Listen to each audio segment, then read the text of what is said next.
Assalamualaikum warahmatullahi wabarakatuh. Perkenalkan, nama saya Indra Setiawan. Saya tinggal di kampung tercinta, Kampung Cikamuning, RT 01 RW 10, Desa Nagrak, Kecamatan Cianjur, Kabupaten Cianjur. Alhamdulillah pada kesempatan hari ini saya diberi kesempatan untuk dapat berbagi terhadap rekan-rekan semuanya terkait dari perjalanan hidup saya sebelum masuk ke ilmuwan Gusmus Raksa Jasad, kemudian menjalani keilmuan. Saya akan berbagi cerita terhadap ibu semuanya ataupun rekan-rekan semuanya. Oke rekan-rekan semuanya, sebelum saya masuk di keilmuan ini, alhamdulillah saya memiliki suatu kegiatan untuk menghidupi kedua anak dan istri saya tercinta. Saya berprofesi menjadi seorang supir angkot ataupun driver Bapak Ibu semuanya. Sebelum masuk ke penataan Gusmus Raksa Jasad, sebelumnya saya adalah seorang supir angkot. Supir angkot pada umumnya bisa kita lihat bersama bahwasannya orang-orang tersebut berangkat pagi, pulang petang, tujuannya tiada lain dan tiada bukan untuk menghidupi keluarga. Pun sama halnya dengan saya pribadi, rekan-rekan semuanya. Saya melakukan hal tersebut, berangkat pagi, pulang petang. Seperti itu adanya Bapak Ibu semuanya. Kehidupan saya monoton, pemikiran ataupun sudut pandang saya, bagaimana caranya kendaraan yang saya bawa selalu sehat, bensin selalu penuh, kemudian bagaimana caranya penumpang selalu ada. Dan itu semua yang selalu mengganggu pikiran saya pribadi gitu. Dan ada suatu ketika rekan-rekan ataupun Bapak Ibu semuanya, ada satu kejadian di mana kejadian tersebut sangat berbekas dalam hidup saya. Kejadiannya seperti apa? Kurang lebih waktu saya lagi jalan ataupun ngangkot, saya mendapat kabar dari istri tercinta di rumah bahwasanya anak pertama saya terganggu kesehatannya. Dengan seketika itu membuat fokus saya pribadi menjadi berubah. Alhasil pulang dari saya ngangkot, saya hanya bawa uang kisaran 20.000. Pulang saya ke rumah bingung, di saku pribadi udah nggak ada uang, saya punya uang 20.000. Sementara anak saya harus dibawa ke dokter ataupun puskesmas setempat. Saya berpikir keras bagaimana caranya bisa membawa anak saya untuk berobat itu. Alhasil saya punya inisiatif untuk minta bantuan terhadap kakak saya pribadi untuk pinjam uang, tujuannya untuk berobat anak saya. Dan mirisnya Bapak Ibu semuanya, saya tidak dapat hal tersebut gitu. Alhasil saya nggak jadi untuk bawa anak. Pengobatannya hanya seadanya, hanya bisa beli bodreksin di warung terdekat. Dan suatu ketika alhamdulillah saya dipertemukan dengan orang yang luar biasa, dengan rekan seperjuangan saya pribadi dulu waktu zaman sekolah. Beliau mendatangi saya. Awalnya beliau hanya tujuannya untuk silaturahmi. Saya berbincang dengan beliau dan beliau pun menyampaikan suatu konsep, yaitu konsep terapi ini yang saya geluti sekarang. Awalnya saya pribadi tidak terlalu begitu tertarik dengan ajakan beliau, tapi ada kata-kata yang membuat saya merenung. Hal yang dilontarkan oleh rekan saya tersebut adalah beliau menyampaikan, mau sampai kapan pola kehidupan saya seperti itu. Sekarang kamu merenung.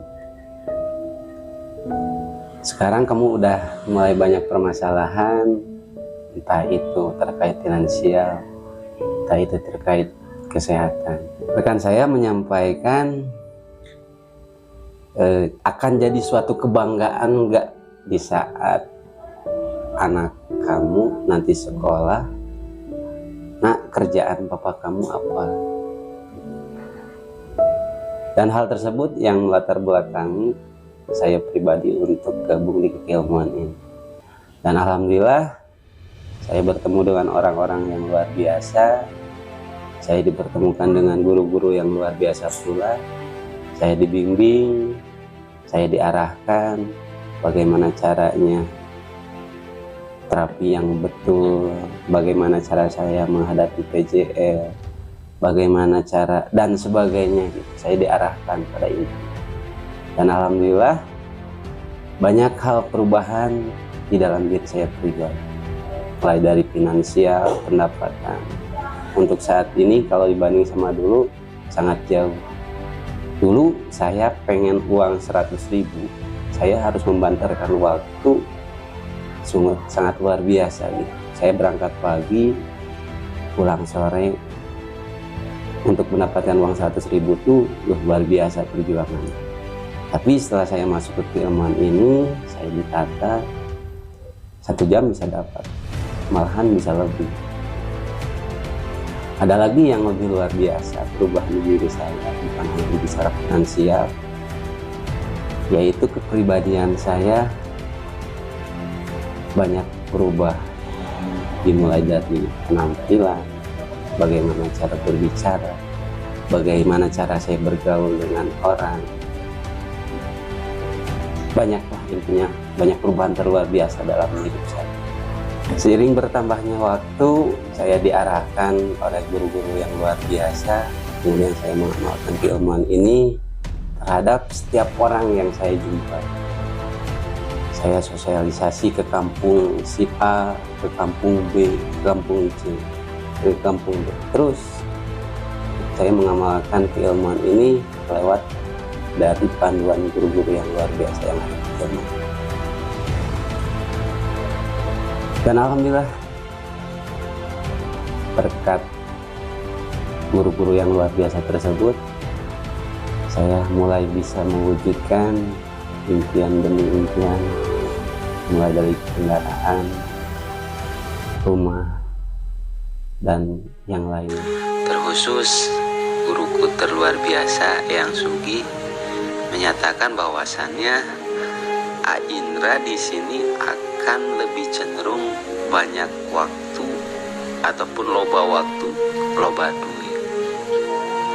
Dan alhamdulillah seiring berjalannya waktu hal tersebut mulai bisa dirasakan dan bisa diimplementasikan terhadap orang-orang terdekat. Seiring berjalannya waktu, saya terus berproses di keilmuan ini tahap demi tahap.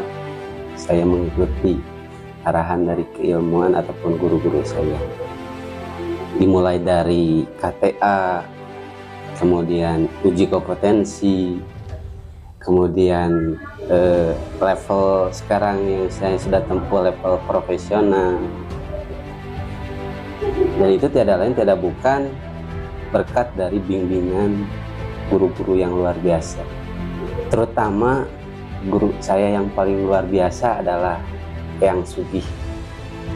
Beliau tanpa henti membimbing saya pribadi untuk mewujudkan apapun yang menjadi impian saya, kemudian impian orang terdekat saya, mulai dari istri, anak, orang tua, mertua, saudara. Intinya lewat keilmuan ini saya bisa menjawab apapun yang menjadi tantangan dari orang-orang terdekat saya. Intinya saya mohon dengan sangat jangan pernah letih untuk guru-guru yang luar biasa, Eyang Sugi, dan Kang Edi Suwandi dan Abuya Agus Muslim. Jangan pernah letih untuk membimbing saya pribadi, umumnya untuk kita bersama. Pesan terluar biasa bagi rekan-rekan semuanya, terus berproses, jangan banyak protes. Kita nikmati prosesnya, terus kita ikuti apapun yang menjadi arahan dia. Hal yang paling mahal yang saya dapatkan di keilmuan ini adalah adanya harapan. Dan di sini sangat nyata harapan tersebut terus dipupuk oleh guru-guru terluar biasa. Intinya, jangan pernah letih, jangan pernah menyerah untuk terus berproses. Oke rekan-rekan semuanya, mudah-mudahan sedikit cerita dari hidup saya bisa menginspirasi rekan-rekan semuanya, bisa menjadi suatu kalam yang berbobot luar biasa di kehidupan rekan-rekan semuanya. Saya Indra Sutiawan, mewakili guru saya yang Suki, mengucapkan banyak-banyak terima kasih. Ditutup dengan ucapan wabillahi taufiq wal hidayah. Wassalamualaikum warahmatullahi wabarakatuh.